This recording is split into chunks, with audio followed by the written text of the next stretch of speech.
My brothers and sisters in Jesus Christ, how many of us have heard the expression, the spirit is willing, but the flesh is weak? Jesus said these words when he was in the Gethsemane to pray with his disciple. We all have areas in our lives where the flesh is weak. Since the fall of Adam and Eve in the Garden of Eden, temptation has been a constant, unrelenting part of human lives. Men have tried to avoid, resist, or ignore it, but no person has ever found a place or a circumstance that can make him or her safe from temptation. In today's gospel, the temptation of Jesus occurs early in his ministry.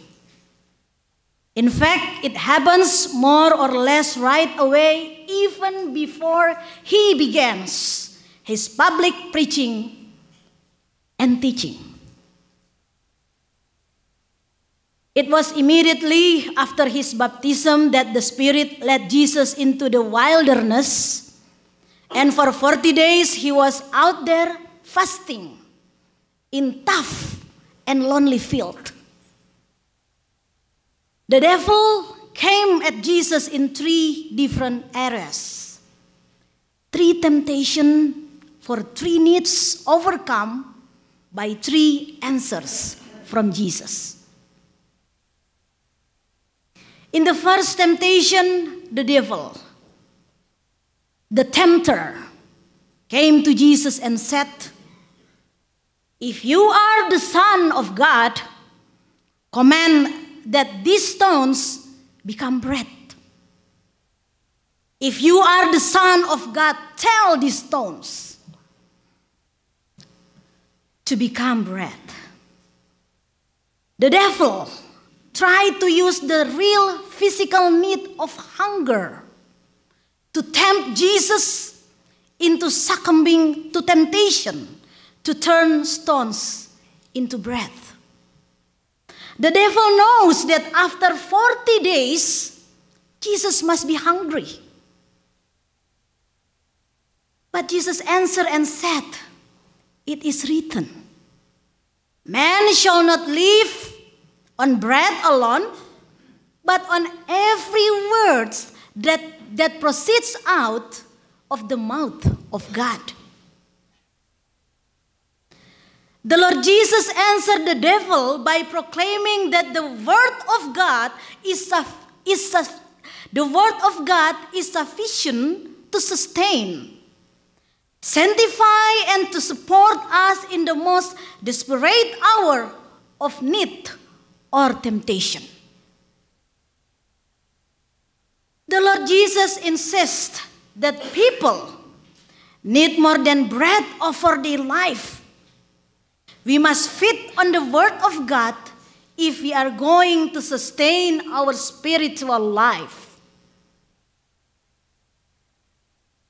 Jesus sets the right priority. Doing the will of God and being obedient for his every word is more important than food or any other things, other material things from this world. Even though our want may lead to our death, the will of God is still more important than anything else. Most of the time, however, we are simply called upon to trust God, to provide our needs in his time, in his way, and with his result.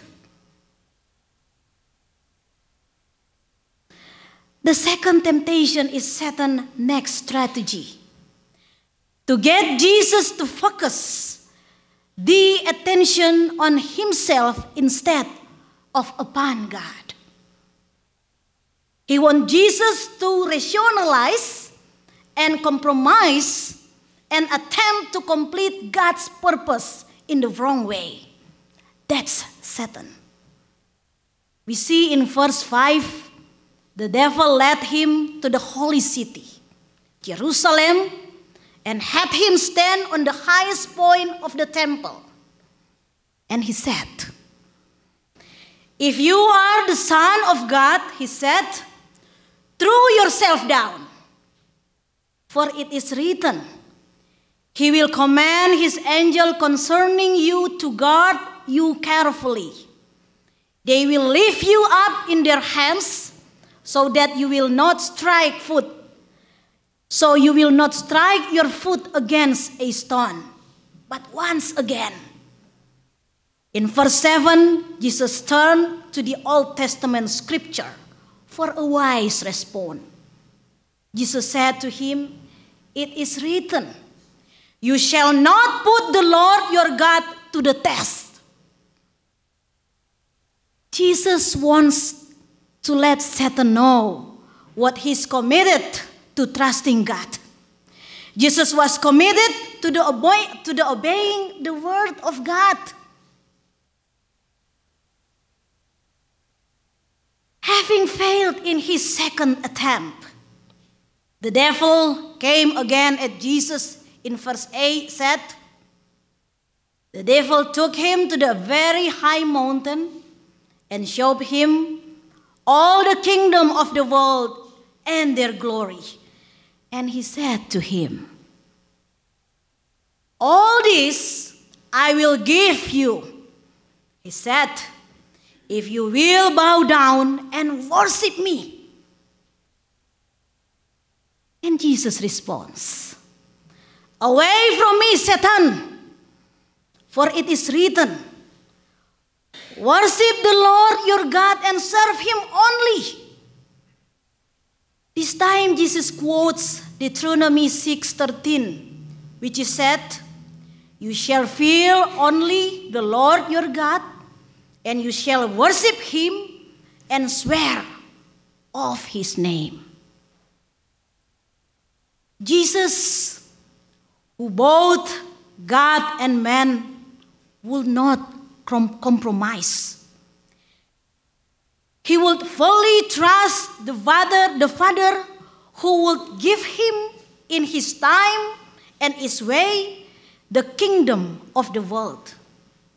And just like that, the devil is dismissed until he tries again later, which we know that he will, because he is the devil after all. My brothers and sisters in Jesus Christ, temptations comes in many forms. Too often we think of being tempted as being enticed to do big things, like stealing, murdering, or committing adultery. But most often we are tempted to be impatient, jealous, greedy, anxiety, or any number of other things that we consider lesser sins. Satan strikes at our points of weakness. We see in verse 2, we read an understatement of Jesus' physical conditions in which he undergo his time of testing. And after he had fasted 40 days and 40 nights, he then became hungry. So at the end of the 40 days, when Jesus would have been as hungry and tired as a person could be, the devil went after him. That's how the devil is with us. He waits until we are tired, weary, and discouraged. And then he comes out with the big shot. The devil's strategy is to hit the people of faith when they are tired and weary. But there are too many good things that God will give us even in this life. No one desires our joyfulness more than our Heavenly Father. We can have the joy God gives. So why would we settle for the cheap substitute Satan offers?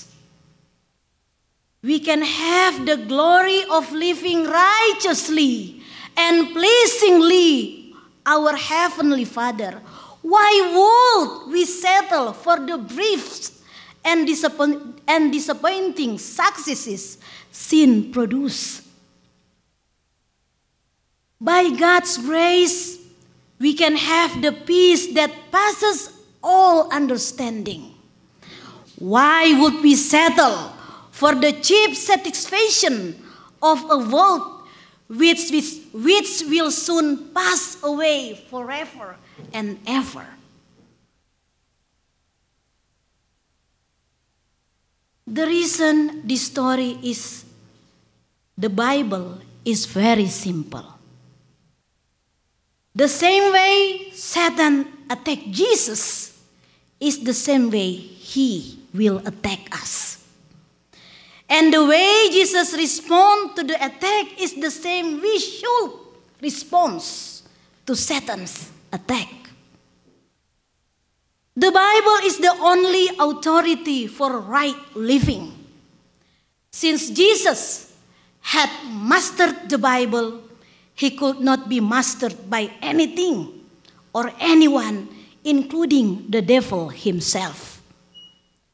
When the devil does attack us, when he comes against us or our family or our congregation or our businesses or our finances or even our health, how do we respond to the devil? How do we actually stand up and face up against the devil? He seems so intimidating because next to God himself, the devil is the most powerful being in the universe. So how do we accomplish?